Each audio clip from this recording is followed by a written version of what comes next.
तो आज हमारे साथ विशेष बातचीत में मौजूद है भारतीय जनता पार्टी के पूर्व प्रदेशाध्यक्ष सतपाल सिंह सत्ती और ऊना सदर के विधायक।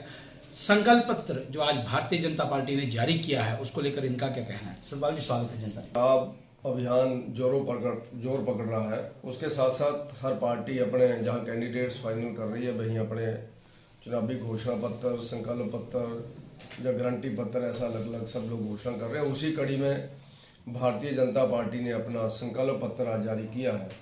मैं देश के प्रधानमंत्री नरेंद्र मोदी जी को और भारतीय जनता पार्टी के राष्ट्रीय अध्यक्ष जगत प्रकाश नड्डा जी को बहुत बहुत बधाई देता हूं कि उन्होंने गांव और गरीब की चिंता की है, हर वर्ग की चिंता की है, हर व्यक्ति की चिंता की है, बुजुर्गों की चिंता की है। इस संकल्प पत्र में निर्णय लिया गया है कि आने वाले समय में करोड़ों घर, लगभग 4 करोड़ घर आने वाले 5 सालों के अंदर गरीब लोगों के लिए बनाए जाएंगे। इस देश के अंदर चाहे वो कुली का काम करते हों, वो चाहे रेहड़ी फड़ी वाले हों, चाहे वो ड्राइवर्स हों या छोटे किसान हों, उन सब के बारे में भी इस संकल्प पत्र के अंदर संकल्प लिया गया है कि इन बातों को आने वाले समय में हम लोग करेंगे और देश के अंदर रोजगार के साधन पैदा करेंगे, गरीबी को हटाएंगे और इस देश की जो कुछ बातें ऐसी उलझी हुई है, जिस तरह धारा 370 थी, भगवान राम जी का मंदिर था, उन सब बातों को हम लोगों ने सुलझाया है, नरेंद्र मोदी जी ने सुलझाया है, भाजपा ने सुलझाया है। आने वाले कुछ ऐसे मुद्दे हैं जिनको सुलझाने का भी संकल्प लिया गया है। तो ये संकल्प पत्र एक नरेंद्र मोदी जी की देश के लिए एक गारंटी है, क्योंकि मोदी जी जो बोलते हैं वो करते हैं। तो उसके नाते आज ये संकल्प पत्र जारी किया गया और बहुत समय के ऊपर संकल्प पत्र जारी किया है। प्रदेश और देश की जनता को इस संकल्प पत्र को देखते हुए भारतीय जनता पार्टी को सहयोग करना है और भारतीय जनता पार्टी फिर से देश में प्रधानमंत्री बनाए, नरेंद्र मोदी जी को तीसरी बार हम लोग प्रधानमंत्री के पद के ऊपर आसीन करें। इसके लिए जरूरी है कि प्रदेश की जनता, हिमाचल की जनता भारतीय जनता पार्टी को आशीर्वाद दे।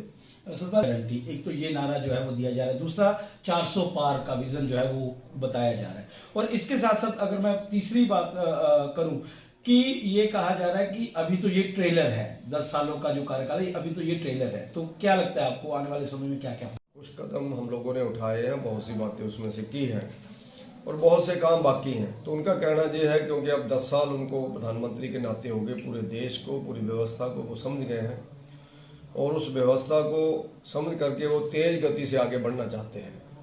जो देश की जनता की यानी जिसको हम लोग कह सकते हैं कि जरूरत है कि आज इस देश के अंदर एक दमदार और समझदार देश का प्रधानमंत्री बने। कहीं ऐसा ना हो जो रफ्तार नरेंद्र मोदी जी के नेतृत्व में देश के अंदर विकास की, आतंकवाद को रोकने की, विदेशी ताकतों को मुंह तोड़ जवाब देने की, या देश के सैनिकों को मजबूत करने की, देश के भावनात्मक मुद्दों को हल करने की जो रफ्तार नरेंद्र मोदी जी ने तेज की है, उस रफ्तार को देश की जनता रुकने न दे, हिमाचल की जनता रुकने न दे। उसके लिए जरूरी है कि इस देश के अंदर आने वाले समय में, इस प्रदेश के अंदर आने वाले समय में सभी एमपीज भारतीय जनता पार्टी के जीते हैं।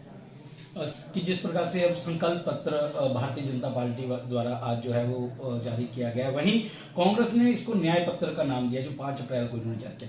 क्या भिन्नता देखते हैं आप कांग्रेस और भारतीय जनता पार्टी के समय? हमेशा नया नारा लेकर के आती है जब भी वो चुनाव के अंदर आती है। उन्होंने न्याय यानी अन्याय ही किया जब वो 52 वर्षों तक उनके प्रधानमंत्री रहे। अब वो कौन से न्याय की बात करते हैं? इस देश के साथ उन्होंने अन्याय किया जब देश के 2 टुकड़े उन्होंने किए। इस देश के अंदर जब जातिवाद को बढ़ा करके उन्होंने वोटें ली 50 वर्षों तक, तो उन्होंने अन्याय किया। इस देश के अंदर तुष्टीकरण करके उन्होंने बहुसंख्यक वर्ग को दबा करके अन्याय का काम किया। इस देश के अंदर गरीबी आगे बढ़ी कांग्रेस के शासन में, गरीब लोग दबते गए, बड़े लोग आगे बढ़ते रहे। उस समय कांग्रेस पार्टी ने लोगों के साथ अन्याय किया। इस देश के अंदर कांग्रेस पार्टी ने भाषावाद को आगे बढ़ाया, उत्तर दक्षिण की लड़ाई को डालने की कोशिश की। उस समय उन्होंने देश के साथ अन्याय किया। जम्मू कश्मीर के अंदर आतंकवाद बढ़ा करके बहुसंख्यक वर्ग को वहां से भागना पड़ा कांग्रेस के शासन में और विरोधी दलों के शासन में। तो यह अन्याय इस देश के अंदर था। आज कांग्रेस कौन से न्याय की बात करती है? किसको न्याय दिया उन्होंने जब से सत्ता के अंदर है? वो अपने पार्टी को तो न्याय दे नहीं सकते हैं। जिस पार्टी ने इस देश के अंदर 52 वर्षों तक शासन किया, उस पार्टी का नाम लेवा कोई व्यक्ति आज इस देश के अंदर मिल नहीं रहा है। आज वो लड़ाई लड़ रहे हैं कि किसी न किसी तरह से 50 सीटों के पार कांग्रेस चली जाए और भारतीय जनता पार्टी 400 सीटों के पार का नारा दे रही है। तो कांग्रेस को उसी किए हुए अन्याय का जो है वो बदला प्रदेश देश की जनता ले रही है। अब न्याय की उम्मीद कांग्रेस से नहीं की जा सकती। अगर न्याय कोई दे सकता है तो वो नरेंद्र मोदी जी ही दे सकते हैं। धन्यवाद। जनता टीवी के लिए ऊना से कैमरा पर्सन ज्योति सियाल के साथ पंकज कतना की विशेष रिपोर्ट।